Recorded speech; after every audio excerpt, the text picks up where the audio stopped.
The wind carried grit across the porch, rattling the boards beneath Eli Cutter's boots. His hat brim shadowed his eyes, but they never left the long road curling out of the desert. Heat shimmered above the dust, the horizon holding its breath. A distant rumble broke the silence. Hooves first, then the creak of wheels. Eli rose, slow and heavy, as though every step carried the weight of years. The stagecoach came into view, its frame swaying, sun glinting on iron rims. The driver cracked his whip, muttering curses at his team. Horses lathered, nostrils flaring. They pulled the coach to a stop in a swirl of dust. Eli's hand hovered near his belt, not for a gun this time, but for the folded letter crumpled in his pocket, the one promising he would no longer eat supper alone. The driver spat into the sand. "Got one for you," he said, climbing down with a grunt. "Ain't what you're expecting, though." The door groaned open. Eli's breath caught, waiting for the woman from Missouri whose name he had read 100 times. Instead, a slight figure stepped down, wrapped in faded silk, face shadowed beneath a straw hat. Black hair fell loose across her shoulders. Her eyes darted, uncertain, unreadable. She bowed her head, clutching a worn wooden box tight to her chest. Eli blinked once, twice, as if the desert sun played tricks. "Ma'am." His voice cracked the silence. She looked at him, lips parting, but no English came. Only a whisper of sound he did not understand. The driver scratched his neck. "That's all the company had in the crate, Cutter. Don't know how she ended up here, but she's yours now. Paid passage in full." The words struck like a hammer. Eli's jaw tightened. He glanced past the woman, searching for another passenger. Nothing. Only empty seats, the smell of leather and dust. The woman shifted, barefoot toes pressing against the sand. She hugged the box tighter, waiting for something, permission, kindness, perhaps rejection. Eli pulled the hat from his head, dragging a hand across weathered hair. The weight of silence grew heavy between them, broken only by the driver's impatient snort. "Best get her off the road," the man said. "Ain't safe lingerin' with rustlers sniffing around." He snapped the reins, and the coach lurched away, leaving them swallowed by dust. Eli and the woman stood alone. The cattle lowed in the distance. A crow barked from the fence post. Eli shifted his boots in the sand, throat tight with words he didn't know how to shape. Finally, he turned toward the ranch house, boards bleached gray by sun, roofs sagging against the sky. "Come on then," he muttered. She followed, steps quiet, the wooden box never leaving her arms. Behind them, the horizon swallowed the last trace of the stagecoach, leaving only the two of them, strangers bound by silence, standing on the edge of a story neither yet understood. The lantern hissed, casting long shadows across the kitchen wall. Eli Cutter pushed a tin plate toward her, the beans still steaming, the cornbread cracked at the edges. She lowered her eyes, hands folded around that wooden box resting in her lap. "Eat," he said, voice low, roughened by dust and solitude. She did not answer, only lifted the fork with hesitant fingers. Each movement was careful, as though she stood on uncertain ground. The silence pressed harder than the desert heat, broken only by the ticking clock above the stove. Outside, a coyote yipped, the sound sharp as a blade. Eli's hand twitched toward the rifle propped against the doorframe. Old habits never faded. The woman's gaze lingered on him. Her lips parted as if to speak, then closed again, words trapped in a language he could not follow. She placed the fork down gently, bowing her head, once in a gesture that carried weight he did not understand. At dawn, Eli found her by the corral.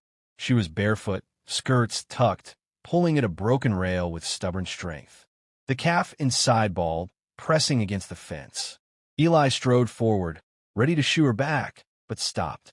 With quick, steady hands, she wedged a fallen board beneath the post and pressed it into place, the calf calming at once. Dust swirled in the wind. Eli stared, caught between surprise and the stir of something buried deep. Respect. She turned, wiping sweat from her brow, and met his eyes with a brief flicker of triumph before lowering them again. By evening, she was in the barn, kneeling by a cow heavy with milk. Eli leaned against the doorframe, arms crossed, watching as she guided the bucket beneath, hands firm and sure. The rhythm of milk striking tin filled the space, a sound older than language. Days passed in this wordless rhythm. She rose before him, carried water, stacked wood, mended clothes with stitches so fine they seemed like spider thread. The ranch no longer groaned alone. Every corner bore her quiet mark. But at night, when the wind howled across the plains and the stars burned cold above, Eli would hear her voice in soft whispers. She sat by the window, clutching that box, murmuring words he could not catch, as if calling across an ocean that would never answer. In town, the saloon doors swung open to jeers. Men laughed into their whiskey, voices rough with mockery. Cutter's bride, don't speak a lick. One spat, slamming his glass. Bet she don't last winter. Fella ordered hope and got a ghost. Eli drank in silence, eyes narrowed beneath the brim of his hat, every insult striking deeper than he let show. When he returned that night, the wind carried smoke from another ranch burned black in the distance. Rustlers. Their trail of ruin crawled closer each day. He set the rifle across his lap, staring into the darkness beyond the porch. Behind him, she placed the wooden box gently upon the table, her fingers lingering on its lid as if guarding something more dangerous than secrets. The horses came first, a pounding thunder rolling across the dry earth. Eli Cutter lifted his head from the porch, the sound crawling through the night like a warning. Lantern light flickered against the barn wall, and the cattle bawled, restless in their pen. He rose slow, rifle in hand, the boards groaning beneath his boots. The riders broke through the dust, faces shadowed beneath wide brims, pistols glinting in the moonlight. "Cutter," one called, voice raw with laughter. "We'll be talking. You're hurt tonight. Step aside if you got sense." Another spat, jerking his chin toward the house. "Or let your little China doll beg for you.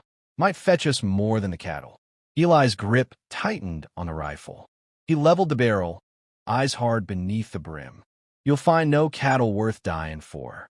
They laughed, 5 shadows circling, spurs jangling, ropes swinging loose. Gunmetal gleamed in their hands. Behind him, the door creaked open. She stood there, her face pale in the lantern glow, that wooden box pressed tight against her chest. Her eyes flicked from the men to Eli, steady as stone. One outlaw fired a shot into the air, the sound cracking across the ranch. The cattle surged, the fence rattling with the weight of panic. Eli fired back, dropping one rider clean from his saddle. The others roared forward, guns blazing, hooves pounding like war drums. Eli ducked behind the water trough, splinters flying as bullets tore the boards. The woman did not scream. She knelt, opening the box with hands that did not tremble. Moonlight caught steel as she lifted a blade slender and bright, its surface etched with marks older than the desert itself. Eli's breath caught even as he worked the lever of his rifle, sending another shot into the dust. She stepped past him, skirts trailing, the sword flashing once, twice, a blur of motion too quick for the eye. A rider tumbled, throat cut clean, his horse bolting wild into the dark. The rustlers cursed, circling wide now, faces pale with sudden fear. Eli rose, firing into the chaos, each shot echoing like thunder. She moved beside him, swift as water, cutting through leather and flesh with unbroken grace. The night became fire and blood. Horses screamed, guns cracked, steel sang. Eli's shoulder burned with a graze, smoke stung his eyes, but he stood tall, every muscle remembering the gunfighter he once was. When the dust settled, the ground lay scattered with bodies. Only 2 outlaws fled, spurring hard into the desert, their curses fading with the wind. Eli lowered his rifle, chest heaving, sweat dripping down his brow. He turned to her. She wiped the blade once on a dead man's coat, then slid it back into the wooden box with the same care she might close a prayer. The ranch was quiet again, save for the cattle's low moans and the rasp of their breathing. Eli looked at her, truly looked, and for the first time saw not a stranger, but a warrior standing in his dust. Smoke curled from the barn roof, the air heavy with the iron tang of blood. Eli Cutter shoveled dirt over the last ember, boots sinking deep into the churned earth. The cattle pressed against a far fence, restless eyes flashing in the moonlight. She stood at the porch, the wooden box beside her, blade hidden once more. Her hands trembled faintly, though her gaze never faltered. The lantern lit her face in gold, shadows flickering across her cheekbones. Eli straightened, breath raw, rifle still in his grip. His shirt clung with sweat and blood, shoulder burning with pain, but his eyes were steady on her. For a long moment, neither spoke. The night held them both in silence, broken only by the low moan of cattle and the lonely cry of a coyote far across the plain. At last she stepped forward, bare feet whispering against the dust. She pressed a strip of cloth against his wound, her fingers firm, her eyes dark as river stone. No words passed between them, but none were needed. By dawn, the desert was still again. The dead rustlers lay buried beneath cairns of stone at the edge of the property, their graves marked by nothing but shadow. The sun rose harsh and red, painting the sky like spilled fire. Eli leaned on the fence rail, hat pulled low, watching the horizon. She worked nearby, skirts tucked, moving among the cattle as though she had always belonged. For the first time in years, the land did not feel empty. Days later, whispers moved through the town. Men spoke low in the saloon, eyes darting toward the door. They say Cutter fought off 6 men with that foreign woman by his side. Not just fought, cut him down like wheat before harvest. Ain't natural what she carried in that box. Ain't natural at all. The barkeep only polished his glass and muttered, "Natural or not, the ranch still stands. And the men who rode against it don't." The tale spread farther than the town, carried on stagecoaches, told beneath oil lamps, whispered over card tables. Each telling stretched it longer, sharper, grander. But the heart of it remained the truth. A loner rancher and the woman no one expected, standing together against death itself. And so the wind carried their names across the plains, into the canyons, over the creaking boards of every saloon. Eli Cutter, May Lynn, a rancher who sought a bride and found a warrior. Some say you can still hear the echo on quiet nights. The slam of hooves, the crack of rifles, the whistle of a blade slicing through the dark, before silence claims the desert once again.